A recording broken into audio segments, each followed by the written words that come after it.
Hello and welcome to the Pickerington Lakeview Junior High student/parent athletic meeting for the school year 2020-2021. My name is Colin Beemeller and I will be narrating today's presentation.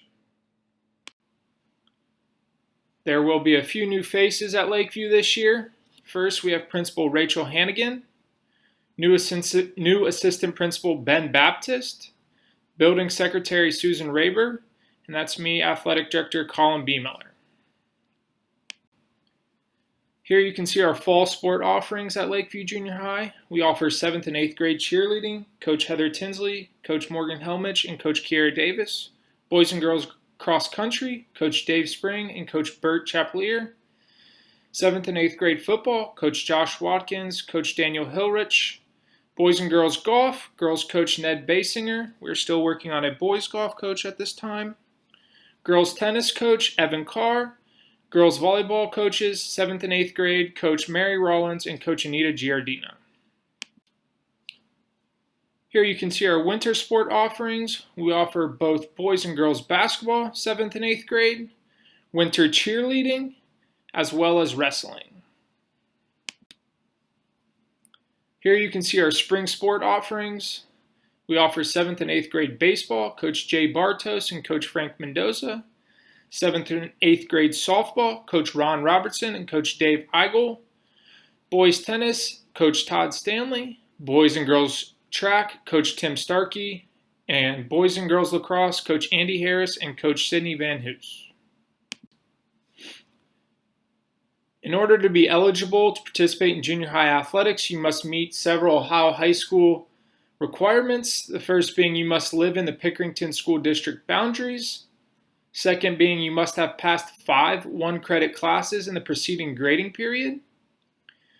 Please do not drop or change class or change your schedule without talking to an administrator. That can be a principal, assistant principal, guidance counselor, or I. Your parents must live in Ohio, and during the sports season, you may not participate on a non-school team in the same sport in which you are participating on the school team. So if you're playing basketball in the winter, you cannot also be participating on an AAU basketball team during the season. Also, a new regulation out through Ohio High School is only for fall athletes. Every fall athlete, due to COVID-19, will start the year academically eligible. That is only for the beginning of the fall for the school year 2020. All athletes will start the school year academically eligible. Our Pickerington School Athletic Handbooks can be found on the district website. You can see there. We have also created a new athletic website for Pickerington North High School and Pickerington Lakeview Junior High teams. Each teams have their separate pages. This will be a great source for information, schedules, coaches' contact, etc.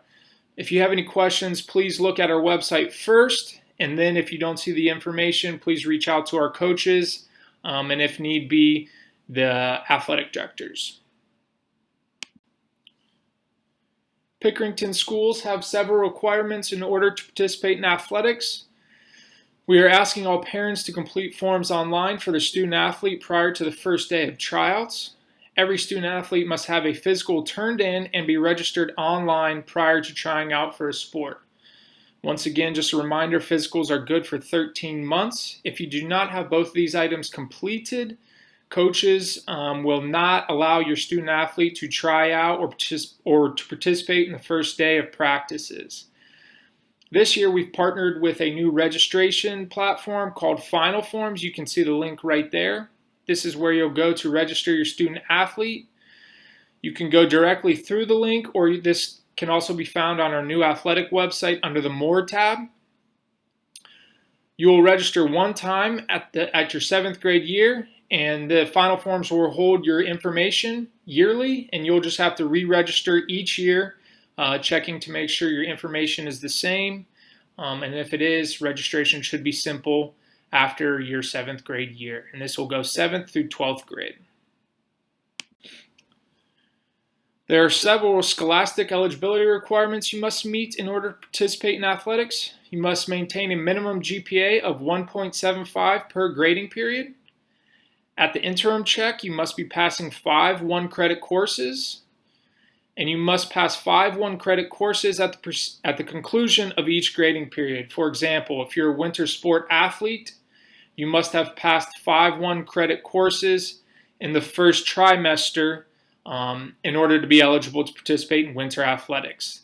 As I said in the past slides, due to COVID-19 this past spring, at the start of the 2020 school year, all fall athletes will begin the school year academically eligible. After that, you must maintain the 1.75 GPA and be passing the 5 one-credit courses. In the Pickerington School District, we do have participation fees per sport. At the junior high level, that's $155 per athlete per sport. Payments can be made at once or in 2 payments. There are district established deadlines you can see right there for each of the seasons, fall, winter, and spring. Applications for a reduction of extracurricular fees are available in the athletic office or at the district office. Fees can be paid on the PLSD website via Infinite Campus or through the building secretaries. We do have 2 trainers for junior high athletics. Ohio Health provides our athletic trainers. The training room hours at Pickerington North are usually around 2:50 to the end of the day. Our 2 trainers are Kim Turner and Shelly Butch. Shelly Butch is usually one who's dealing with the junior high athletes. Our team physician is Dr. Siegel, and appointments can be made with him 24 to 48 hours. If you need an appointment with him, please make sure you're touching base with Shelly and Kim before so. Report all injuries to the athletic trainer and coaches, and this is very important. If you see a doctor regarding an injury, you must get a note from that doctor clearing you to begin participation. If you do not have a note, the coaches and trainers will not allow you back into your sport competitions. Concussions are a very big topic in today's day and age. Concussions can happen in all sports, not just football.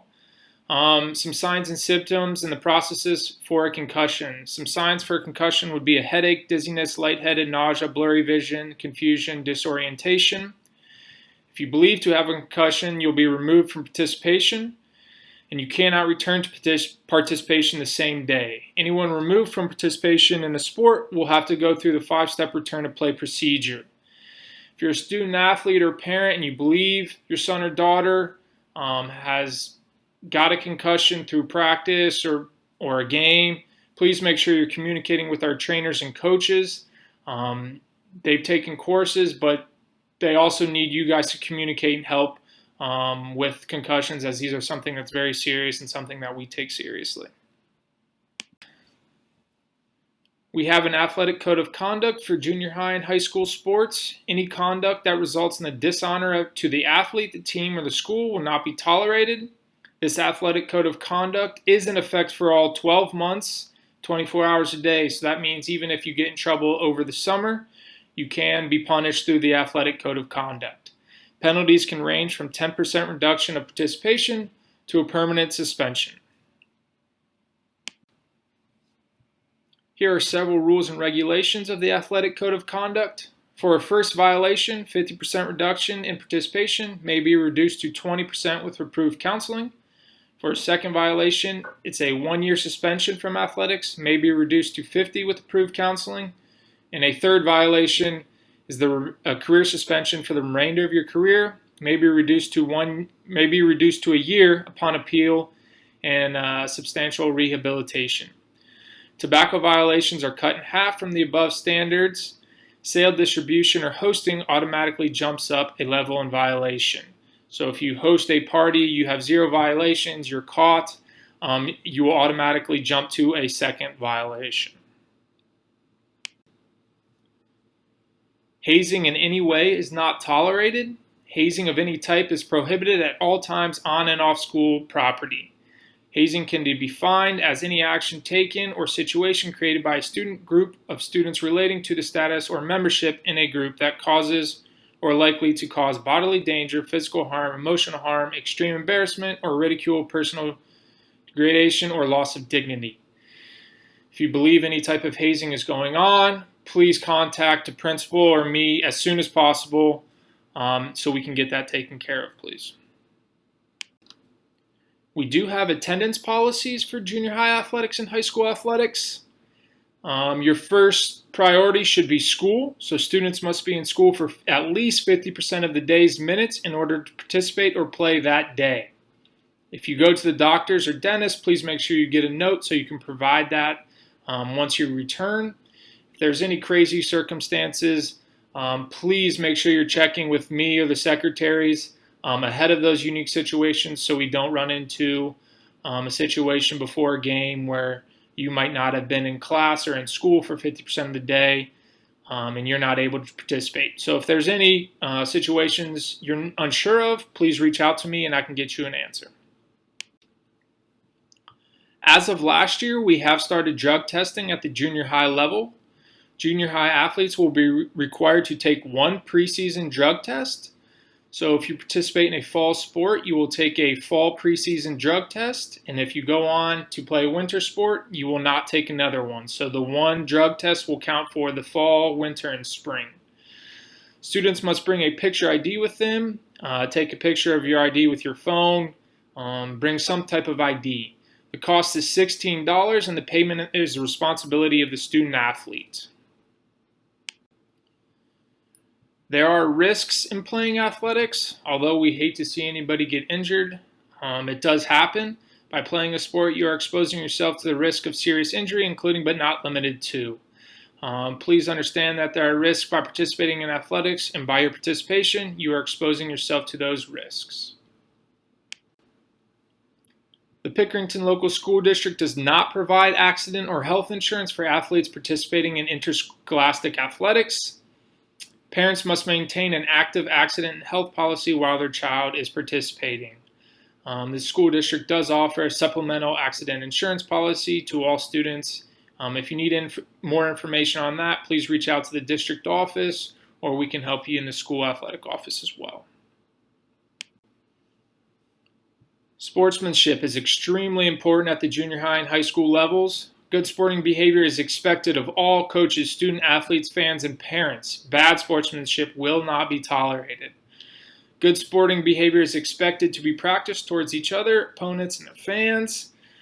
Student athletes who are ejected by officials are ineligible for 2 contests, 1 for football. Officials' decisions are final, although we might not always agree with the officials' decisions. Arguing with them, getting in a fight is most likely not going to change their decision, so respect the decision and move on. By paying admission or participating on a team or traveling to a contest, that does not give you the right to criticize officials and or coaches. As I said before, we might not always agree with their decision, but their decision is final, so take it for what it is and continue to move on and do the best we can. Social networking has become huge nowadays with junior high athletes. Student communication with coaches. The coaches are not student athletes' friends. You should not be communicating with them through Twitter, Facebook, Instagram, etc. Only communicate things that would be appropriate for your parents, teachers, coaches, or I to see. If you don't believe your parent would approve of it or your guardian, it should not be put on social network. You should not be texting it to a coach, etc. Be cautious of what you're putting on your social media sites, Twitter, Instagram, TikTok. Those things don't go away. As I said before with communication, please think before you post. Post things that your principal, your parents would approve of. If they wouldn't approve of it, don't post it. It's that simple. We have amazing athletic facilities at Pickerington North and Lakeview Junior High. Athletes must always be supervised by a Lakeview or Pickerington North coach while using our facilities. You must be supervised by a teacher, coach, if you're in our building after the school hours. This includes our study tables at the end of the day. Please no cleats in the building. This helps to keep our school clean. Our custodians do a great job of this, and we want to help them as much as possible. In our locker rooms, please lock up all your possessions. Don't leave anything outside of an unlocked locker on the bench or the floor. Pickerington North and Lakeview is not responsible for any lost or stolen items. It's always a good idea when traveling to an opposing school to just bring a lock in your bag, and they should offer you a locker room where you can lock things up, because that school is not going to be responsible for anything lost or stolen at a opposing school as well.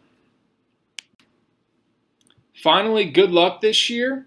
If you have any questions related to the information in this presentation, please feel free to reach out to me.